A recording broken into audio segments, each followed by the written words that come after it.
Washington Yepes y Licenia Espinel comparten un diálogo con la invitada. En Punto Noticias.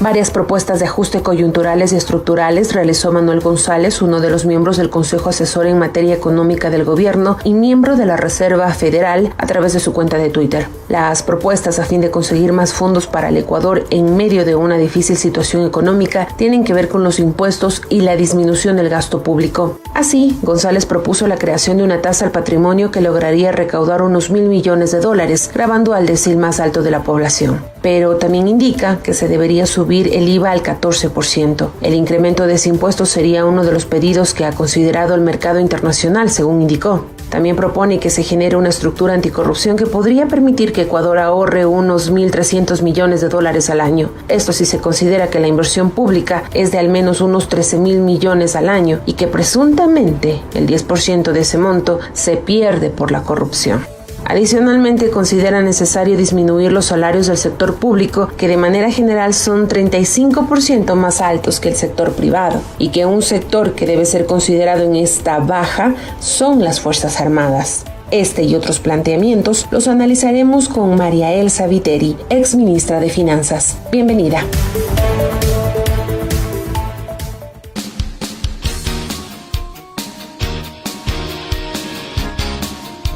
Horas 35. Saludamos cordialmente a la economista María Elsa Viteri, exministra de Finanzas. Estoy seguro que usted conoce ya las propuestas que hace este famoso asesor Manuel González, que dicen ser miembro de la Reserva Federal. Y a través de Twitter, él recomienda IVA, reducir los salarios de los servidores públicos y una serie de aspectos más, y especialmente a las Fuerzas Armadas para colmo, digamos. ¿Qué le parecen a ustedes estas recomendaciones de este señor asesor Manuel González? Bienvenida. Gracias, muy buenos días a ustedes y a través de ustedes al mundo entero, creo yo, ¿no? Ahora tenemos la posibilidad de comunicarnos con el mundo entero, lo cual es un tema importantísimo, porque uno de los aspectos más importantes que yo insisto debemos recalcar es que hoy tenemos la contraparte de una información que siempre ha sido sesgada y que siempre ha sido estructurada bajo lo que se debe saber la ciudadanía o lo que no debe de saber la ciudadanía. Entonces eso es fundamental, así que yo siempre apoyaré a voces como las de ustedes que están protegiendo al ciudadano de esta manera. Bueno, en materia, mira, realmente yo creo que aquí lo que no hay que perder de vista es que esto se trata de una gran estrategia. Se trata de una gran estrategia que no comenzó ahora, que comenzó desde hace algún tiempo y que, como yo le he dicho, tiene puntos fundamentales e importantísimos, ¿no? Como haciendo un recuento, lo del Consejo de Participación Ciudadana y Control Social Transitorio, lo del ingreso de un empresario como la cara del Ministerio de Finanzas, porque cuidado, no es la decisión del Ministerio de Finanzas, es la cara del Ministerio de Finanzas. Y detrás de esa cara del Ministerio de Finanzas siempre hubo equipos asesores ad honorem, que, como yo lo dije, me hubiera gustado que sean pagados por el Estado, porque de esa manera vamos a tener como reclamar, pues, ¿no? Ahorita solamente están ahí. Entonces, dentro de ese grupo está este grupo de asesores nacionales, pero que efectivamente cada uno tiene una función y una respuesta específica. Entonces, estas propuestas no son más que, mi querido Washington, no son más que seguir con el libreto, y como lo dije, seguir con un libreto acelerado, porque ya tienen 11 meses apenas, ¿sí? Entonces, la propuesta del IVA es una propuesta que, escúchenme, se veía venir desde hace mucho. Inclusive hubo mucha discusión en la época en que el propio Martínez subió, ¿sí? Se venía. Y se ratifica en la carta de intención del Fondo Monetario Internacional. Ahí se habla específicamente de trasladar el sistema tributario hacia este tipo de impuestos, ¿no? Impuestos en contra de los impuestos progresivos y básicamente en contra de aquellos que van a atacar definitivamente, y no atacar, sino a equilibrar o a redistribuir a partir de fundamentalmente el impuesto a la renta o los impuestos personales. Claro, aquí se nos dice, y él contrasta con el hecho del porcentaje del patrimonio, pero escúcheme, el pueblo ecuatoriano, el Estado ecuatoriano tiene plena conciencia de cuál es el real patrimonio de todo lo que tienen las cosas afuera. Entonces, evidentemente es un caramelito, como digo yo. Yo siempre que digo caramelito quiere decir que es una forma de embobarnos, ¿no, verdad? De embobarnos. El real punto es ese 14%, porque es un impuesto que afecta de manera injusta y de manera inequilibrada a todos los ecuatorianos, y que por otro lado ahonda aún más el concepto de contracción de la economía, porque evidentemente un incremento del impuesto siempre va a traer menor consumo y evidentemente va a tener menor estímulo dinámico de crecimiento, más aún si lo complementamos con el hecho que él dice, seguimos bajando la posibilidad adquisitiva de los sueldos, seguimos despidiendo a gente, son 7.800, casi 8.000 que se agregan, sin contar los que vendrán por todo lo de las fusiones y demás en el sector público, y en el sector privado más aún todavía. Entonces, evidentemente es una situación contractiva. Lo curioso es que el mismo Fondo Monetario Internacional y los mismos, las mismas voces ultradefensoras de este tipo de modelos neoliberales hablan en el mundo entero de que, por el contrario, hoy se deben de olvidar las políticas restrictivas. Entonces, ahí hay una serie de contradicciones que realmente solamente se entienden por qué. Porque es un juego y una estrategia, no solamente a nivel nacional, sino también internacional. ¿Y por qué? Porque vendrán los discursos precisamente de dualidades, o precisamente de esconder cuál es el verdadero sentido a donde va el neoliberalismo. Recordemos algo, Washington, discúlpeme su nombre, me cuesta trabajo. No se preocupe, que no es la... Yo le voy a decir Lee, sí, mejor. Lee, ¿no, verdad? Porque no quiero que sienta que no sé quién es. Sí. No se preocupe. A ver, mi querida Lee, mi querido Washington, acuérdese que en la crisis del 2008, ¿qué se nos dijo? Que se iba a humanizar el neoliberalismo. Y lejos de humanizarse, ¿qué hicieron? Ahondarlo a nivel internacional. Entonces es el mismo tema. Y más aún, fíjese usted que ese ahondamiento, ese ir más adentro en esas premisas neoliberales, ¿qué significó? Una más rápida consecución de más crisis. Del 2008 al 2015 son 7 años, y del 2015 al 2019 son apenas 3, 4. Cada vez acortamos más los efectos de la crisis. Y bueno, y por otro lado, decir que en todo caso, este señor realmente, que yo lo vi y lo conocí en la foto de uno de los diarios de mayor circulación nacional, ¿no? Realmente es una persona muy, muy joven, es una persona que realmente me imagino que si no por capacidad y sensibilidad humana, no tiene la experiencia de saber lo que significan con este tipo de medidas 100 millones de pobres más en el mundo. Porque ese es el resultado, 100 millones más de pobres en el mundo. Economista Viteri, otro de los planteamientos que hace este asesor presidencial es que se cree una estructura anticorrupción que podría ahorrarle al Estado 1.300 millones de dólares al año si se considera que la inversión pública es de al menos 13.000 millones al año y que presuntamente el 10% de ese monto se pierde en casos de corrupción. El gobierno nos ha ofrecido una cirugía mayor a la corrupción y las evidencias pues saltan a la vista de que esa cirugía mayor ni siquiera llegó a ponerse en anestesia. ¿Qué esperar de este tipo de propuestas? ¿Cómo crear esta estructura anticorrupción que le permita este ahorro de 1.300 millones de dólares al año al gobierno? Mire, mi querida Lee, el tema es el siguiente, y aquí también, o sea, la ciudadanía tiene que comenzar a aprender a mirar entre líneas y analizar bien cuáles son los hechos, y ni siquiera de hechos muy anteriores, sino evidentes, fresquitos. Yo solamente se lo pongo desde esta perspectiva. ¿Cuál fue el caballo de batalla para poder engañarnos en términos de todo lo que significó el Consejo de Participación Ciudadana y Control Social Transitorio? El caballo de batalla fue la corrupción. Supuestamente hacer aparecer la corrupción. ¿Con quién? con un superhéroe que se llamaba Celi, ¿no? Contralor. Hoy, frente a este momento que estamos viviendo en apenas meses, nuevamente, ¿cuál es la estrategia? El caballo de batalla es nuevamente la corrupción, ¿sí? La corrupción, porque ojo, es la corrupción de este gobierno, pero trasladada a la responsabilidad del gobierno anterior. ¿Se da cuenta?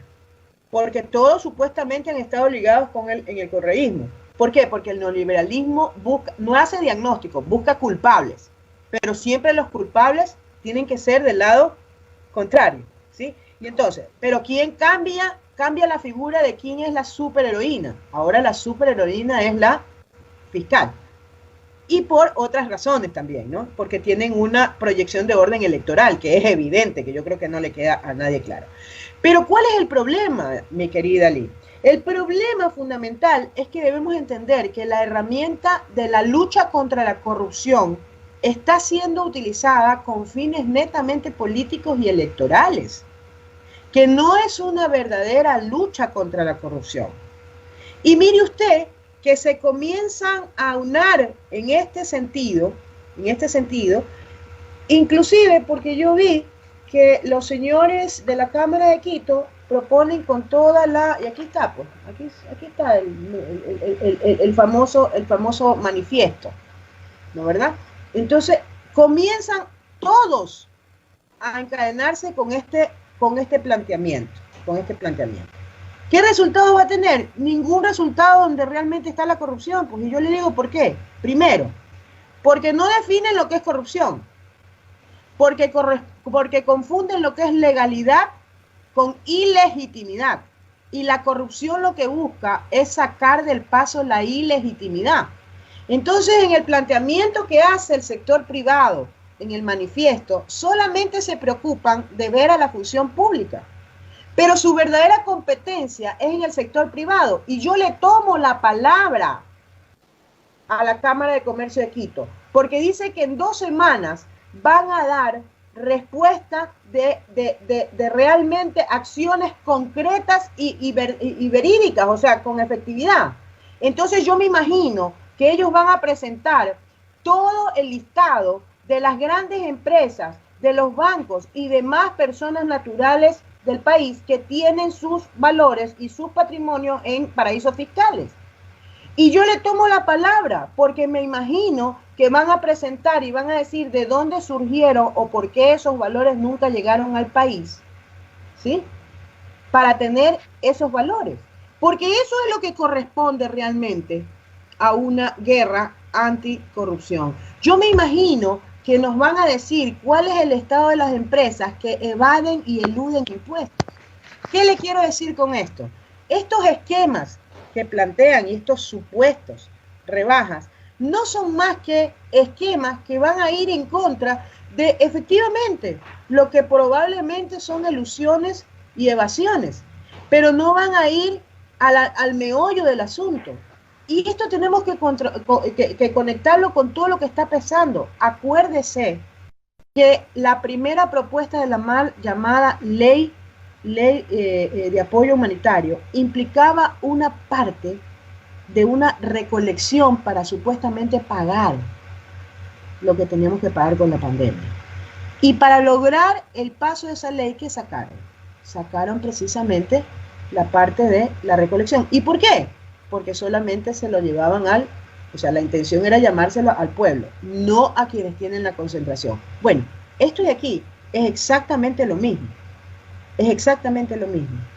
En primer lugar, los esquemas anticorrupción no son responsabilidad del sector privado y no son responsabilidad en sí mismo del sector público en términos de control, del sector ejecutivo en términos de control. El sector ejecutivo lo que tiene que controlar que no tenga en sus filas a corruptos, pues.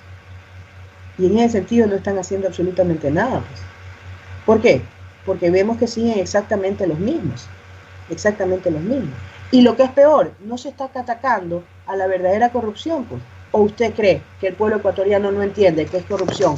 Haber hecho lo que han hecho con el desprestigio del Seguro Social ecuatoriano para que hoy nos vengan a decir que hay que privatizarlo. Entonces aquí faltan muchos conceptos, hacen falta muchos conceptos. Hace falta el concepto de si corrupción es lo ilegítimo o corrupción es lo legal, porque recuerde usted que quienes hacen las leyes también son corruptos, pues, sí, ya lo estamos viendo, ¿sí? Hace falta establecer categorías de la corrupción política, la corrupción en términos del engaño, cuando usted dice que va a hacer una cosa y termina haciendo lo contrario, ¿sí? Que es lo que yo llamo que no solamente la corrupción es de orden de bolsillo, sino de pensamiento y de corazón también, pues. Entonces, ese es el problema. Economista, una pregunta que tiene relación a unas declaraciones que acaba de formular en este mismo noticiero el viceministro de Industrias y Productividad, Jackson Torres. Cuando le preguntábamos respecto de cuáles son las medidas para la reactivación económica, lo primero que él sostuvo es que hay que flaquearle al Estado obeso. Es la típica falacia, ¿no? Segundo, sostuvo que hay que respetar el pago de la deuda externa. Y tercero, en forma peyorativa, sostuvo que en el sector público hay que sacar el hueso y dejar la carne, justificando los despidos de los empleados. Todo esto en medio de un análisis que hace la Asamblea para aprobar un veto presidencial en la famosa ley humanitaria, donde se va a precarizar aún más al sector laboral ecuatoriano, especialmente al sector privado. ¿Cómo debe analizarse este tipo de pronunciamientos del régimen? Porque es un vocero del régimen. Pero es que yo creo que definitivamente Washington, nosotros realmente seguimos insistiendo y todavía tenemos la esperanza de que haber entregado el poder a este grupo minúsculo de personas van a tomar decisiones a favor del pueblo. Y lo que tenemos que entender es que la visión nuestra o nuestras demandas, nuestras necesidades son completamente distintas al objetivo y las metas de quien está tomando las decisiones de política económica. Entonces son dos visiones completamente distintas. Evidentemente, el pueblo tiene la esperanza de pensar que el gobierno piensa en el pueblo, pero el gobierno no le interesa. Es más, tiene tan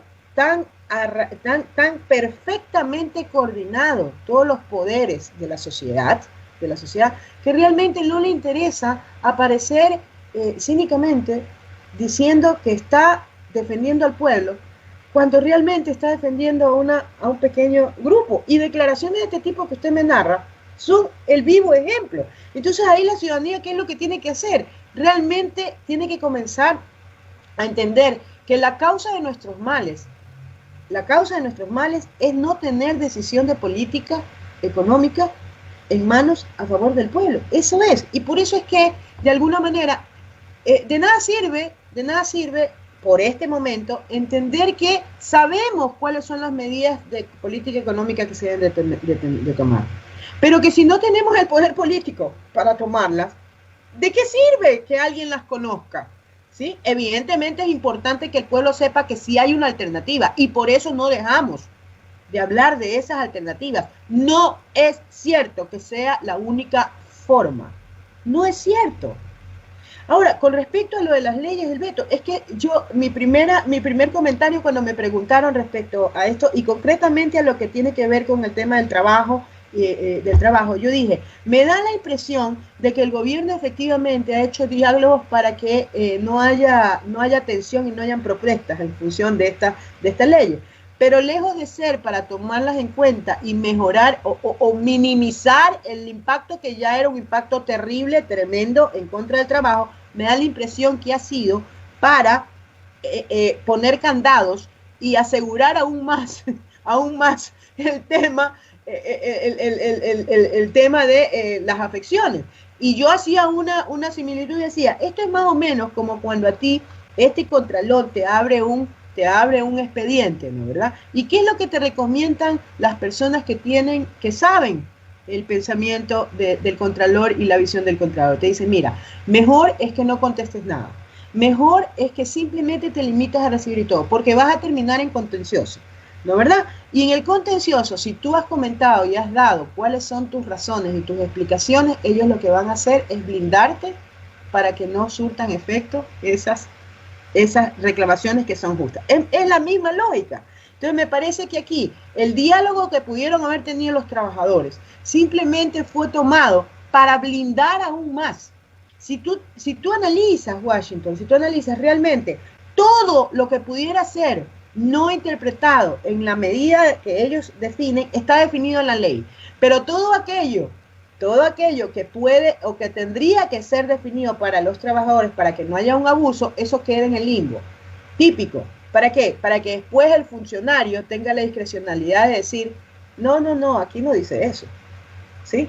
Entonces, es realmente burdo inclusive el manejo, y creo que una vez por todas los ciudadanos ecuatorianos tenemos que entender que inclusive en este tipo de instrumentos que se supone que son nuestra garantía, como son estas leyes, ¿sí? Estas leyes, tenemos que comenzar a descubrir realmente todas las mañas que nos dejan metidos en esas leyes, ¿no?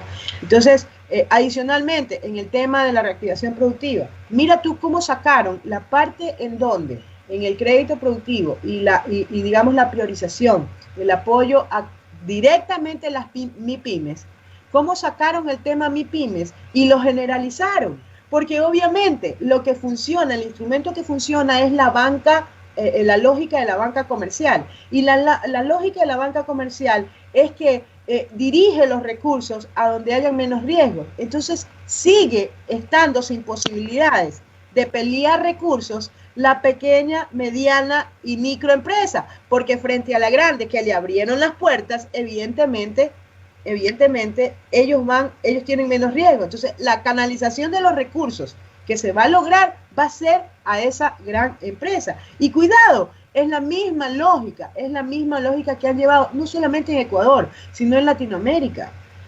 Hay estudios maravillosos en términos, por ejemplo, de lo que pasó con la privatización en Chile de la seguridad social, y cómo el mayor ahorro nacional, que también era el mayor ahorro nacional en Chile, se dirigió a fortalecer la gran empresa chilena, y no solamente la gran empresa chilena, sino aquellos grupos que privatizaron las empresas más importantes chilenas. Y lo que es peor, al principio te dijeron que era una especie de democratización y abrieron a un poquito más de sectores, y con el paso de los tiempos, 20 años después, resulta que estaban concentrados en 4 manos. Entonces, eso es lo que hay que entender, y por eso es importante que la ciudadanía no se quede a analizar los instrumentos y el momento inmediato. Entienda de dónde viene esto, y que esto es un plan y es una estrategia perfectamente diseñada. Y entendamos que todo tiene una explicación más allá de analizar un instrumento. Más allá de analizar un instrumento. Instrumentos en economía existen muchos, ¿no? Los resultados probablemente son los mismos. Lo que hay que entender es por qué se los utiliza, cuál es el direccionamiento. Y hoy por hoy en el Ecuador, esta suerte de falsos tecnicismos o falsas garantías técnicas que nos dan propuestas como las del señor González, la del señor Ortiz, la del señor de la Torre, la del señor Albornoz, ¿de verdad? Albornoz, pues, simple y sencillamente, lo primero que debemos hacer es analizar si ellos tienen conflictos de intereses o no. Y por supuesto que tienen conflictos de intereses. Pues. De la Torre fue el mentalizador del Plan Brady en Ecuador, pues. ¿Qué significó el Plan Brady en Ecuador? Significó el anatocismo. ¿Qué significa anatocismo? Anatocismo significa capitalizar los intereses. Es decir, pagamos intereses sobre intereses. ¿Dónde se ve que una renegociación exitosa pueda significar el incremento de la deuda para un país? No así en el 2009, que sí fueron 8.000 millones menos. Pues. ¿Sí? Sí, no. Fausto Ortiz. ¿Quién es Fausto Ortiz? Fausto Ortiz es la persona que ha estado siempre asesorando al presidente Moreno, y que evidentemente nunca estuvo de acuerdo en algo que fue fundamental, que no tiene nada de malo, que es conocer qué pasó, como fue la CAIC, pues. Que en su momento también no estuvo en el tema de las incautaciones y de cobrar las deudas con esa crisis y con ese atraco que significó la crisis bancaria, pues. ¿Quién es Albornoz? Albornoz es una persona que sale de tanto en tanto, en un canal de televisión y que demuestra su ideología y que no está mal, pues, pero que no puede decir que es independiente, pues. Y bueno, a este señor González recién lo conozco, habrá que ver qué pasa, pero ya solamente desde el hecho que él declara que estas opciones son porque esto es lo que impone el mercado, ya por ahí nomás, pues, nos da una idea. Y todas estas asesorías han sido siempre ad honorem, como fue la Comisión de Estudio de la Deuda Externa, en donde nos mintieron que estábamos sobreendeudados y por la cual somos perseguidos quienes dijimos valientemente que no era así. ¿Sí? Todas son ad honorem, todas son por amor al país, pero resulta que todos los que están involucrados en esas comisiones tienen algún interés muy particular y muy personal o de representación para las decisiones. En Punto Noticias, la noticia vive.